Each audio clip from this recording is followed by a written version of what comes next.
and watch. All right, so those are the three things you picked out. What did you pick out, Joy? For me, there's one thing that stood out for me. There was a suggestion that we're going to have, I think it was an extra lane for boda bodas on all the roads.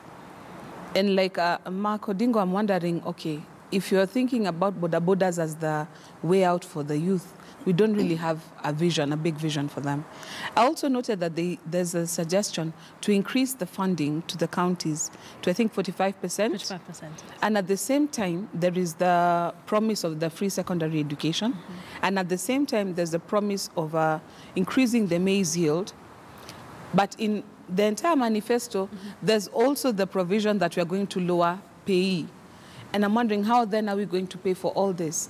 If a conversation we're having now is already national debt, are we looking at then more debt under the NASA government? Yeah. That's another thing that stood out. Well, they've also promised to lower the debt limit to about 3% of our GDP. So how are we going to finance all these activities and all these promises that we're making? How is government going to run?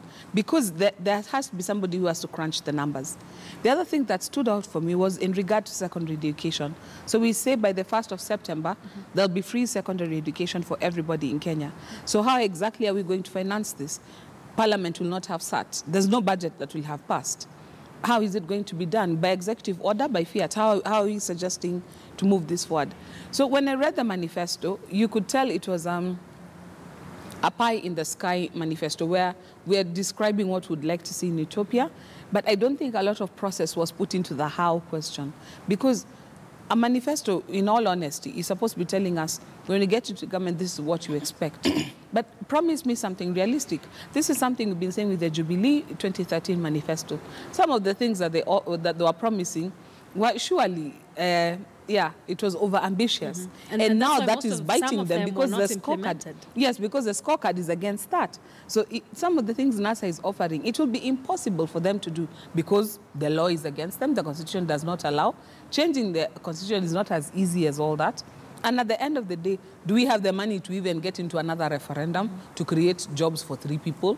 So it's one of those things, when I looked at the manifesto, I was a bit, not underwhelmed, I was actually disappointed because I looked, I was like, can we have a credible, something to hold on to, something to even copy if it's copying, that we can say, okay, fine, this makes a lot of sense. But for me, I looked at it, was like, it's not realistic at all. Putting them together with what we saw Jubilee launch the other day, how would you analyze those two events? The events or the manifestos? The manifestos, sorry. The manifestos. I thought the event.